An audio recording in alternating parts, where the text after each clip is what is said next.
We're ready for the book of Nahum as we continue our study through the minor prophets.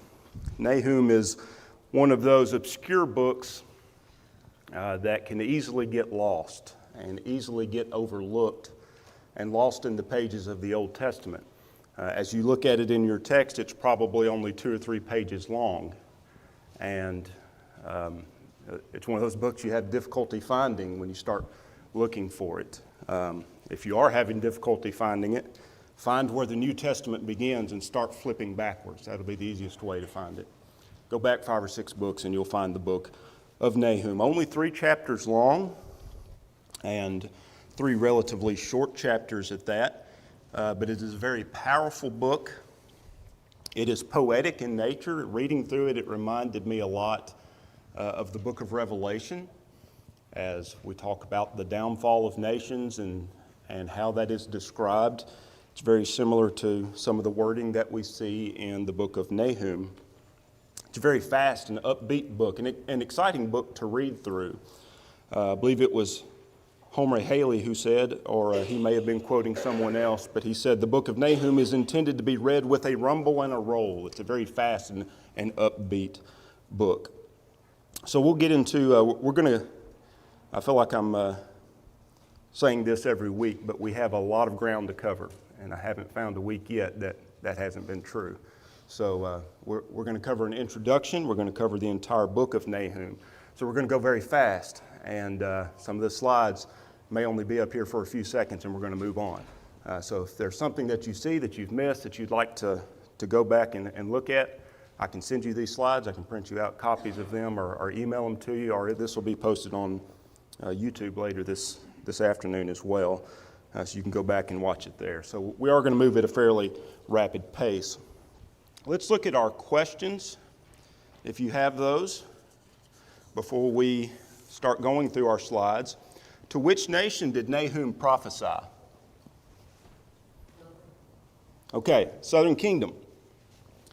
And that's interesting because this is not like most books, most prophecies that we read of to the Southern Kingdom, telling the Southern Kingdom how you're in sin, here's what's going to happen to you.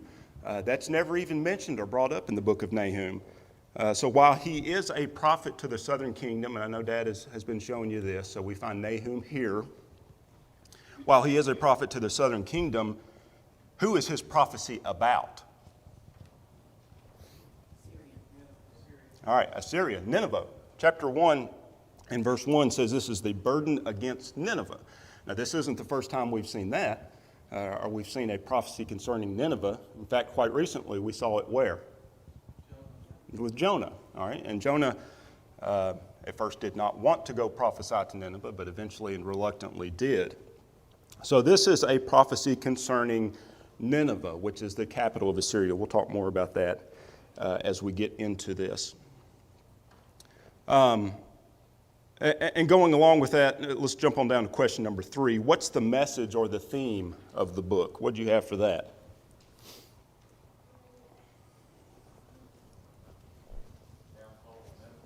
All right. Yeah, concerning Nineveh, the downfall of Nineveh. Nineveh is going to fall.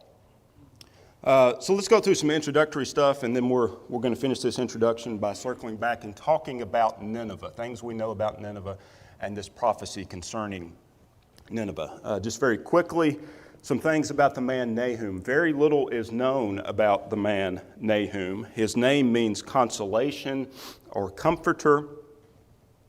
It says in chapter 1 and verse 1 that he was an Elkoshite. Little to nothing is known about Elkosh, or where that is even located. So again, very little is known about the man Nahum. We know he was a contemporary, that is, he is prophesying generally around the same time of the prophet Jeremiah, of Zephaniah, and Habakkuk as well. So little is known about the man Nahum. Some of the background, we know that Assyria, or Nineveh, if you don't have it noted, Nineveh is the capital of Assyria. Assyria is the world power. And since we've started a few weeks ago back into our study of the minor prophets, Assyria has been the world power in all of those that we have studied thus far. Assyria was a ruthless power what we might refer to today as a terror state.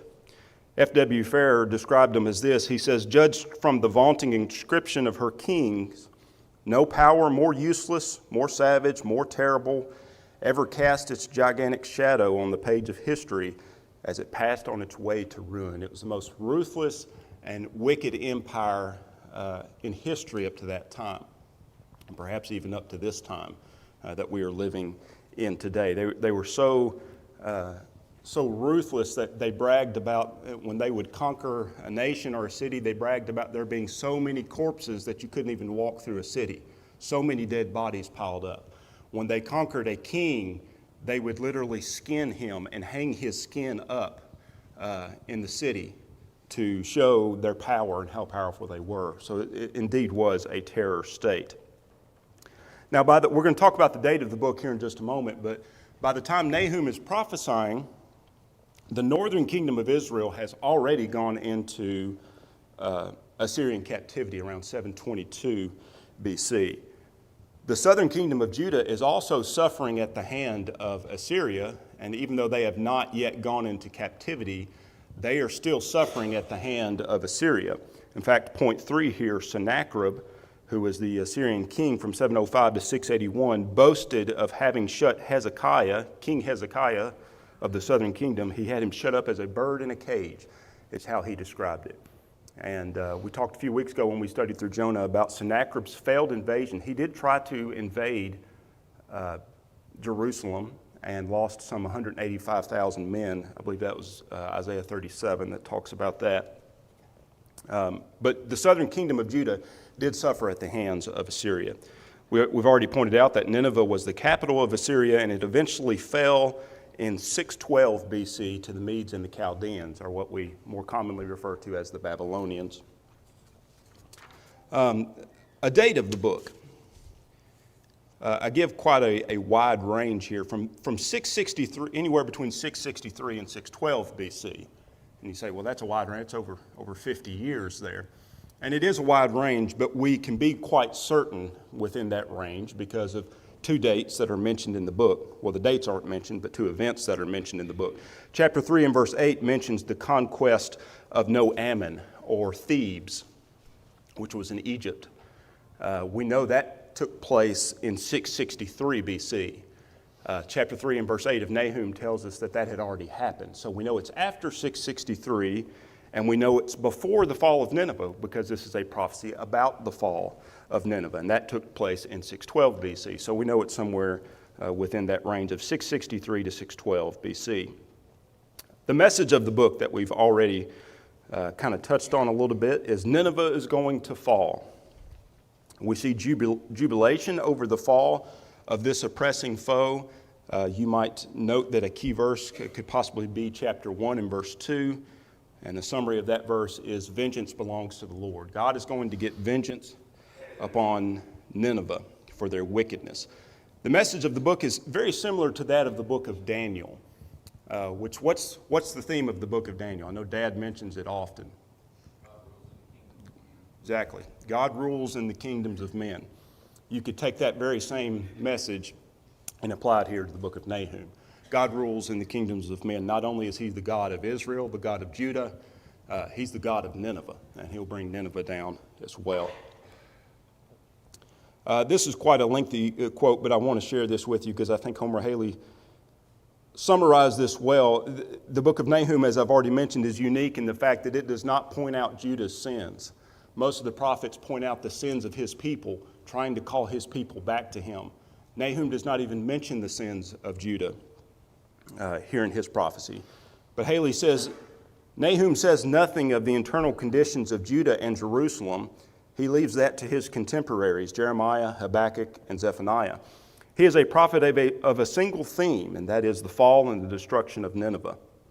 His cry is not only the cry of jubilation at the fall of an oppressive foe, but it is also the cry of faith in the sovereign rule of Jehovah and a vindication of the confidence that he will avenge his elect when the time is ripe. The lesson of this beautifully worded yet dreadful prophecy is one to which the world could well give heed today. And that's something I've noticed this past survey that we've gone through over the past 5 or 6 years I don't know if it's because I'm noticing it more or because our nation is getting more wicked or if I'm just getting older and noticing it, but I've seen more of the United States of America in the Old Testament and in the prophets. And I think he words that well, that this is a lesson that we would give well to heed today, that God rules in the kingdoms of men. He's the ruler of the heathen nations as well as those faithful nations as well. So it's a little bit different. It doesn't deal with the sins of Judah. It deals with the sins of the oppressor of Judah and how they're going to be punished for that. Now let's quickly just talk about the city of Nineveh, because that's who this is addressed to. Chapter 1 and verse 1 tells us that. I'll just show you this map here. Now the lighter shade of gray that you see here, that would represent the Assyrian Empire in this day and time that we're talking about here in Nahum. So we have the capital city of Nineveh here to the north. Down here at the southern tip, down here in Egypt, we see Thebes as it's listed here. Chapter 3 and verse 8, your translation may say no Ammon, but it'll have a footnote that says Thebes. And so I just point that out now because when we get to chapter 3, we're going to mention that, and you can just keep a mental note of where that's located here. Some things about Nineveh, the city of Nineveh. It had stood unconquered for more than a century. Very powerful city, the capital of a very powerful empire, had walls that were over 100 foot tall, wide enough for 3 chariots to pass by side on the walls, had over 1,200 defense towers on their walls. It was estimated to be about 60 miles around. The population of Nineveh was estimated to be around 1 million during the days of Jonah, and this is much later than the time of Jonah, so perhaps even more than 1 million. There was complete destruction when Nineveh finally was destroyed. This is a prophecy about Nineveh being destroyed, and I found this very, very interesting. By 331 BC, Alexander the Great, the ruler of Greece, didn't even know or notice where ancient Nineveh was located. Some 300 years after it had been destroyed, it could not be found. In fact, it was not until 1842 when archaeologists think they finally discovered where the city of ancient Nineveh was. You stop and think about that. If it was destroyed in 600 BC or 612 BC, and it wasn't uncovered until 1842, that's over 2,400 years it took before they were even able to find where the city was located. God said it was going to be completely destroyed, and indeed it was. The city was discovered far closer to our lifetime than it was the lifetime of Nahum. And that certainly shows that God keeps his promises. He says he was going to completely wipe them off the face of the earth, and indeed he did that to the point where it was not even discovered for over 2,000 years. So I found that to be a very interesting fact there. Here's just a general outline of the book, then we'll start going through each one of these chapters here. Again, as I often do, I borrow this outline from Warren Wiersbe. He says, God is jealous. Nineveh is going to fall. Chapter 1, God is judge. How Nineveh is going to fall. Chapter 2, and then God is just. Why Nineveh will fall in chapter 3. So let's go ahead and start going through each one of these chapters. I'll try to pause at the end of each chapter if we have some practical application to point out. But again, as we're moving at a rapid pace, if we skip something that you think or feel needs to be mentioned, do speak up and make those comments. Chapter 1. Here's 4 things that we see in chapter 1. Verse 1 is just a general introduction to the book, telling us that this is addressed to Nineveh. It's by Nahum the Elkoshite. Verses 2 through 8, God is going to declare his goodness and his severity. Verses 9 through 11 and also 14, he's speaking directly to Nineveh. And then verses 12 through 13 and 15, he's encouraging Judah. So that's why he's a prophet to the southern kingdom of Judah, but you think, why is he not even addressing Judah? He's addressing Nineveh. He's not addressing the southern kingdom. Well, we're going to see in verses 12 through 13 and in verse 15 as well, this is encouragement to Judah, that this oppressing nation that looks like they're coming in and about to overtake Judah, it's encouraging to them because God's telling them that's not going to happen. Yes, you're eventually going to be oppressed, and you're eventually going to go into captivity, but it's not going to be at the hand of Assyria. Nineveh is going to fall. Assyria is going to fall. And when we say Nineveh, we're talking about Assyria as a whole. I don't think the point is that just the city of Nineveh is going to fall and Assyria, the empire, is going to remain. No, when the capital falls, the empire falls, I think is the point here. So this is addressed to the Assyrian empire as a whole. You are going to fall. So we'll just skip over verse 1, but that's just a general introduction to the book. Beginning at verse 2, God declares his goodness and his severity. God is described in several ways in verses 2 and 3. What different ways is God described? It's about 5 different attributes of God that are given here, maybe more. You might find more. How's God described? All right, God is jealous. He's avenging, all right? Wrathful.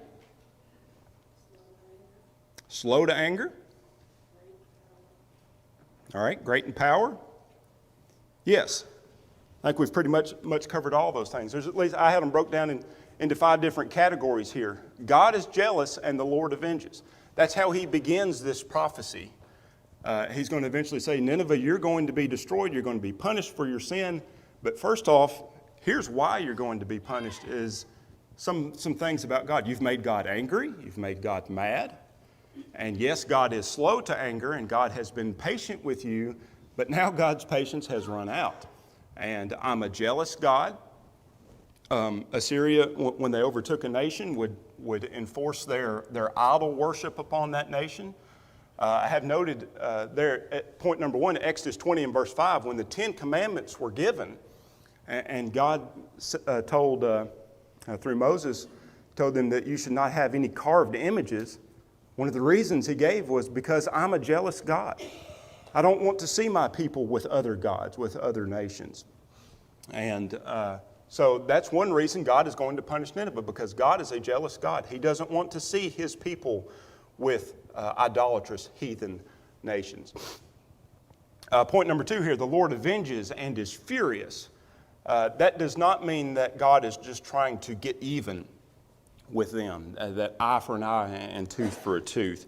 But it's to vindicate righteousness. We're going to see the whole point of him destroying and punishing Nineveh is to vindicate righteousness, not just the righteousness of his people, but for God to vindicate his own righteousness, because God is right, and it vindicates God and proves that God is in control. Nineveh, or Assyria, it seemed like they controlled the world, and they did control the known world at that time. But the point is, no, God is the one who's controlling the world. God is the one who is in control. So the Lord avenges and is furious. The Lord will take away vengeance on his adversaries, and he reserves wrath for his enemies in verse 2. The Lord is slow to anger and great in power, and will not at all acquit the wicked. That just because God has been patient and slow to anger, that does not mean that he's going to overlook their sin. He's not going to acquit the wicked. He will not just ignore their sin. They will be punished. At the end of verse 3, the Lord has his way in the whirlwind and in the storm, and it describes God as coming through the clouds, and the dust are his feet. We start seeing some descriptions that remind us of the book of Revelation, of God coming in the clouds, coming in judgment upon Nineveh. Now, beginning at verse 4, we see the terribleness and the anger, the terribleness of God's anger against their sin, that is, against the sin of Nineveh.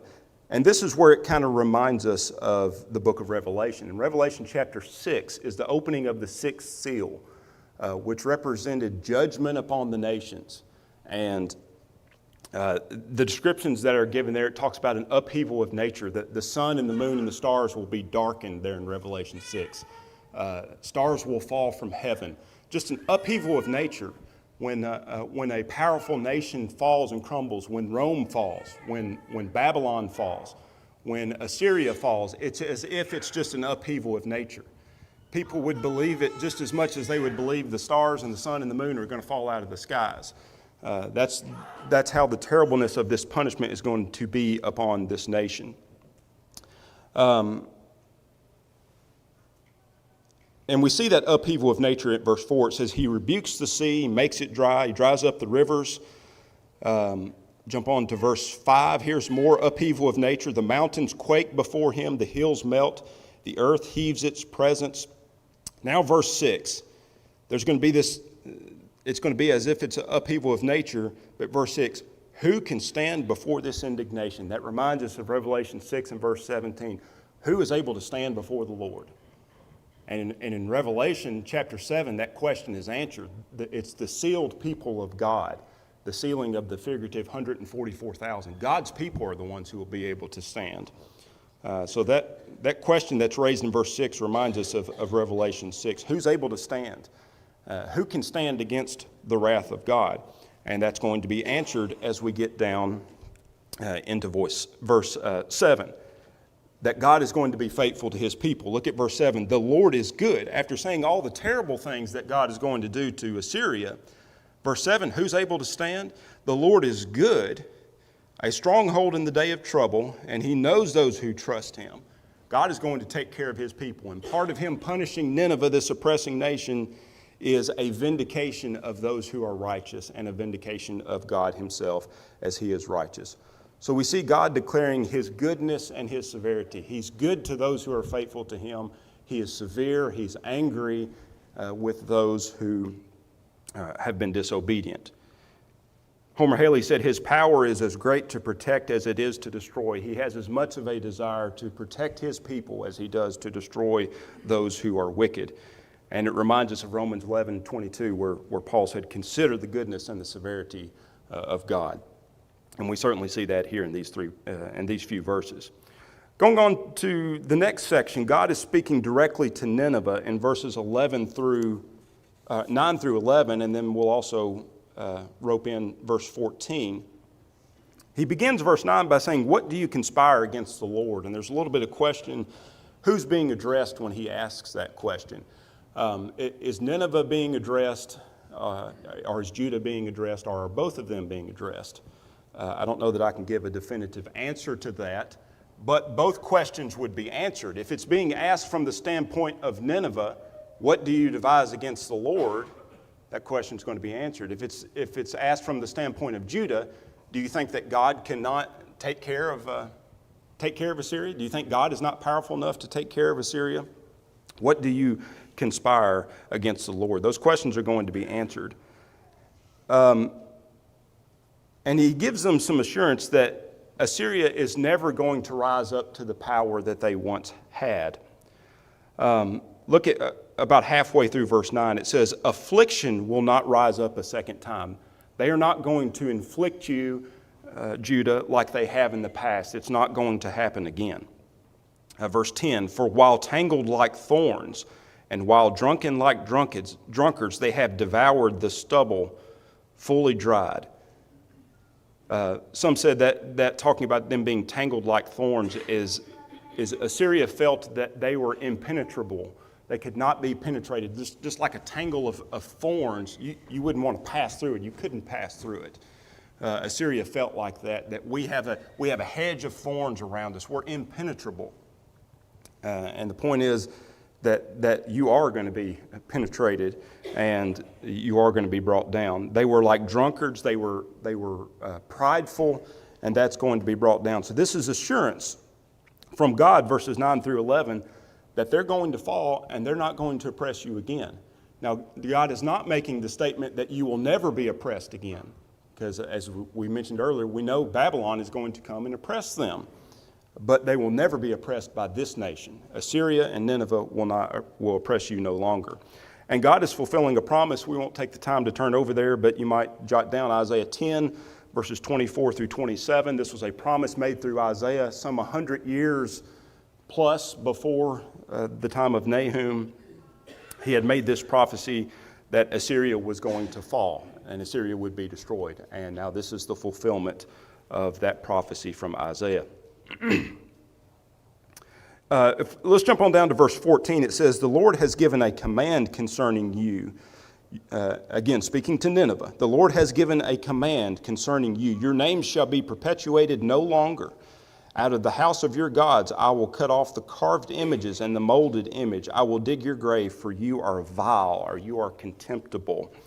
The gods that they had put so much trust and confidence in will be taken away, just as they had plundered the gods of those whom they conquered. When they conquered other nations, they plundered the gods and the idolatry of that nation. And the point is that God is saying now, Nineveh or Assyria, when you're punished, your gods will be plundered, just the very same way that you have plundered other gods as well. All right, finally, to wrap up chapter 1, this should be encouragement to Judah. It's not just a prophecy to say, well, I'm fed up with Nineveh and Nineveh's going to fall. The point is, he's prophesying to Judah, saying this should encourage you, that this oppressive nation is falling. God had used Assyria as a tool. Look at verse 12. It says, though they are safe like many, yet in this manner they will be cut down. That is, Nineveh will be cut down. When he passes through, I have afflicted you, and I will afflict you no more. I think he's talking to Judah, saying, I've afflicted you, and I've used Assyria as my tool to afflict you. God used wicked nations as tools. He used Nebuchadnezzar and Babylon. He used Assyria. He's used them as a tool to punish his own people, and he's telling them that time is now over. I will no longer be using Assyria and Nineveh. If we jump on down to verse 13. I skipped that. It says, for now I will break off his yoke from you and burst your bonds apart. That should be encouraging to Judah, that I'm going to release you from the grasp of Nineveh and from Assyria. Jump down to verse 15. Here's jubilation and celebration over the fact that Nineveh is going to fall. Behold on the mountains the feet of him who brings good tidings, who proclaims peace. O Judah, keep your appointed feast, perform your vows, for the wicked one shall no more pass through you. He is utterly cut off.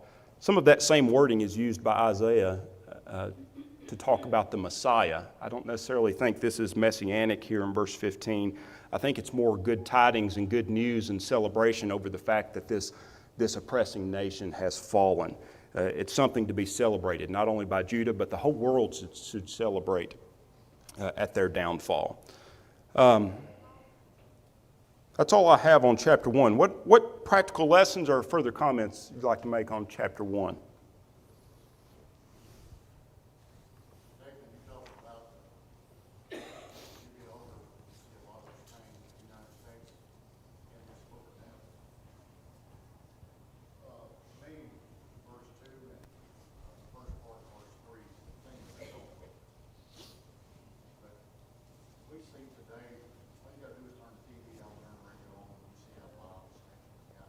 Mm-hmm. We dedicate a whole month to something that God has. Yeah. He's long suffering, patient, he is jealous, he will not quit. Yep. We certainly can see our own nation, and God's not going to be mocked. God, when He is through with us, we will be plucked like ripe fruit, just like these wicked nations have been as well. Very good point.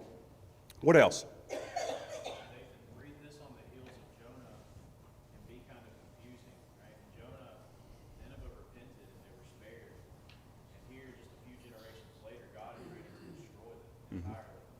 And just thinking about that, it's kind of hard to grapple between the two until we consider in 2 Kings 19 as Assyria is on the doorstep of Jerusalem. Rabshakeh, the general, sends a message to Hezekiah and says, don't let your God lie to you. We are going to take you out. And he's standing in the place of God. He's mocking God, boasting against God. And that's just a few generations after their total repentance. And what a warning that is to us, that we can go from total repentance, standing whole and justified before God, to being ones who are mocking Him and standing in opposition to Him. Mm-hmm. Yeah, and that's something certainly that I didn't point out, but as Jonah went to Nineveh, Nineveh repented. I don't know for how long, but they evidently fell right back into their wickedness and now are being destroyed because of it. Very good point. All right, let's move on to chapter 2. Here we see that God is judge, and this is how Nineveh is going to fall. So we'll go through this rather quickly here. Verses 1 through 7, we see the assault upon Nineveh, the doom of the city. And he's telling them basically to prepare for battle because battle is coming to your front door, he's telling Nineveh. Verse 1, man the fort, watch the road, strengthen your flanks, fortify your power mightily. That an invasion is coming. Be prepared for that. Now, while they're not mentioned by name, again, we know it's the Medes and the Chaldeans or the Babylonians who are coming in to overthrow Nineveh, and that takes place in 612 BC. He's telling them to prepare themselves because God is ready to restore the excellence of Israel, or the excellence of Jacob, as it mentions there in verse 2. Assyria and other nations had ruined God's vineyard. At the end of verse 2, that he has ruined their vine branches. That, in other words, Assyria, you've contaminated my people. You've ruined my vine branches. The enemy is described in verses 3 and 4 and in quite flashing display. It says in verse 3, as this enemy comes in, the shields of his mighty men are made red. Some thought that that was just, red is just the color that this army wore, or maybe the color of either their clothing or their shields. I think perhaps it's talking about the red of blood, that it's going to be so brutal, the destruction that's coming upon them, that their shields are just going to be made red. Verse 4, this is how they will come in a flashing display. I found it funny that I think it was Haley that mentioned that there have some that have argued that verse 4 is a prophecy of the modern automobile. I don't know why that would be something that would even need to be prophesied, but I don't think that's what this is talking about. Just a description of the, just an upbeat description, as he mentioned earlier, of the rumble and roll of the words. This is an upbeat description of the battle that's coming their way. Verse 4, the chariots rage in the streets. They jostle one another in the broken roads. They seem like torches and they run like lightning. It's as if you can just picture in your mind just lightning and chariots going back and forth. That's how this battle is going to come into Nineveh. In verses 5 through 6, we see that there's going to be futileness in resisting. He's warning Nineveh that you can try to escape and you can try to fight back, but it's going to be useless and futile. Verse 5, he remembers his nobles, that is Nineveh. The king of Nineveh, remembers his nobles. They stumble in their walk, and they make haste to their walls. But, verse 6, the gates of the rivers are opened and the palace is dissolved. That you can send your nobles out to the walls to try to stop this invasion, but it's going to be futile. No need for doing that. Verse 7, they're going to be carried away as a captive queen. It is decreed she shall be led away captive. She shall be brought up, and her maidservants will lead her with the voice of doves beating their breast. Haley says this is a picture of one. This picture is one of deep anguish and sorrow as the proud city comes to an end, a downfall of the city. You can try to stop it, but there's nothing you're going to be able to do, because this is the hand of God. And we'll see that as we get down to verse 13. Verses 8 through 10, we see the plundering of the city. We'll just go through this quick. Talks about the many, how does it word it in verse 8? Though Nineveh of old was like a pool of water would be a gathering place where people would come and gather together. And the point of verse 8 is, instead of people gathering together or flocking to that pool of water, people are going to be running away from it. Verse 8. The wealth that Nineveh had gained by plundering, verse 9, that's going to be plundered. Verse 9 describes their wealth, mentions their silver and their gold, and it says there's no end of treasure. They had stored up so much plunder from all the nations and cities that they had plundered that now that's going to be plundered. And it's as if there's no end to the plunder, no end to their treasure. Verse 10, the spirit of the people is going to match the desolation of the city. Verse 10 says, she is empty, desolate, and waste. The heart melts and makes knees. Much pain is on every side, and all their faces are drained. Just as the city is made weak and desolate, so will the spirit of the people be made weak and desolate. Assyria is going to be humbled, and they need to be humbled because of their pride. Now, verses 11 through 13, this is the taunting of the captives. In verses 11 and 12, it's almost like he's poking at them a little bit. Where is the dwelling place of lions? In other words, you were such a great and a magnificent city and powerful city that could not fall. You were the king of the jungle. You were the lions. Where is that dwelling place of the lions? And where is that place at the end of verse 11 where you could go where no one made you afraid? And the point is that he's taunting them, that place is no more. Now, verse 13, if you don't have this marked at verse 13, I encourage you to. It says, behold, I am against you. You might underline that. I am against you. And the point is that this judgment is of God. That's where this judgment is coming from. It's not just that, well, coincidentally, the Babylonians are starting to gain more power and now they can come in and invade you. It's not because of the power of another nation. It's because I am against you. Verse 13, behold, I am against you. That's why this is coming, says the Lord, and I will cut you off. I know that was quick on chapter 2. We've only got a few more minutes. Anything that you'd like to point out on chapter 2? All right, let's go on to chapter 3. We'll try to get through this quickly. Chapter 3, God is judge. Here is why Nineveh is going to fall. We'll see three main reasons. One is because of her ruthless bloodshed. We talked about how wicked and just how terroristic Nineveh was, literally skinning kings and hanging their skins up for people to see because of her idolatry and because of her pride and self-confidence. We see there in the first 3 verses, it's just a bloody city. Woe to the bloody city. It's full of lies. It's full of robberies. And its victim never departs. They had just taken advantage and talking about just the heaps of corpses that they had because of the way that they had oppressed others. So we'll jump on down to verse 4.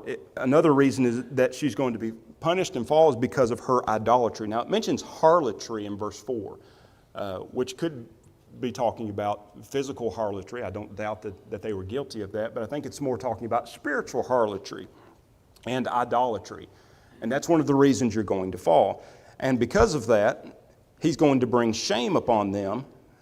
Down in verse 5, he says, I will lift your skirts over your face and I will show the nations your nakedness. He's going to expose their shame.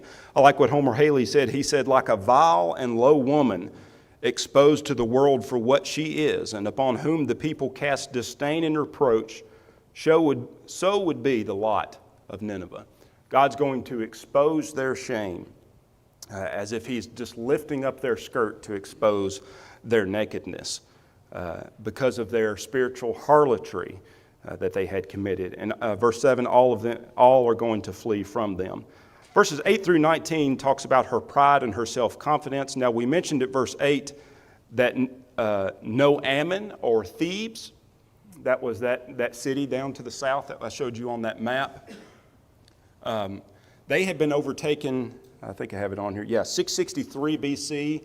They had been overtaken by Assyria. And the point is that Assyria thought they were so powerful, they thought, we can never fall like Nahum did. We can never fall like Thebes did. And God is saying, you can fall like they did, and you're going to fall like they did.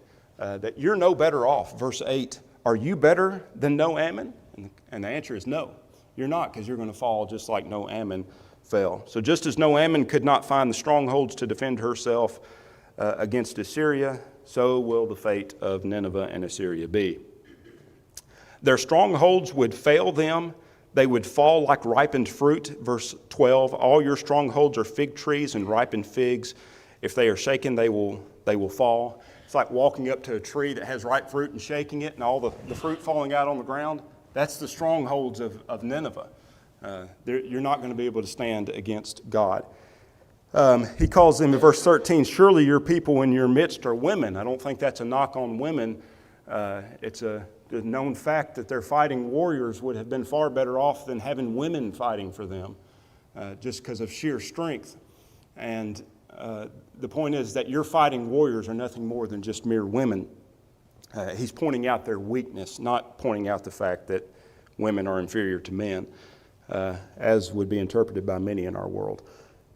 But their strongholds are going to fall, is the point of verses 12 through 15. So I know our time is gone. Verse 19, the world is going to rejoice at their downfall. Look at verse 19. Your injury has no healing. Your wound is severe. All who hear news of you will clap their hands over you, for upon whom has not your wickedness passed? This is the vindication of God's righteousness. So I know that was quick to go through that. Just some very quick lessons that we can learn from Nahum. Consider the goodness and the severity of God. We see that in chapter 1. God is going to avenge his people. He does not address the sins of Judah. They had sins that needed to be addressed, but he does not address that here. He's saying, I'm going to avenge you because you are my people and take care of your oppressing foe. God is not going to be mocked. God rules in the kingdoms of men. We learn that there's a place for taunting, not just making fun of somebody or kicking them while they're down, but telling them that you put yourself in this situation because of decisions that you made. We know pride goes before a fall, and wickedness is not going to go unpunished. God will not acquit wickedness. So no, that was quick going through that. Dad will be back next week to study Habakkuk. This coming Wednesday, Dan's going to teach out here again. After his class, that should be the last time this trimester that our class has to be out here, provided that someone's not sick. But we'll all go back after Wednesday. We'll go back to the other class. So appreciate your attention this morning.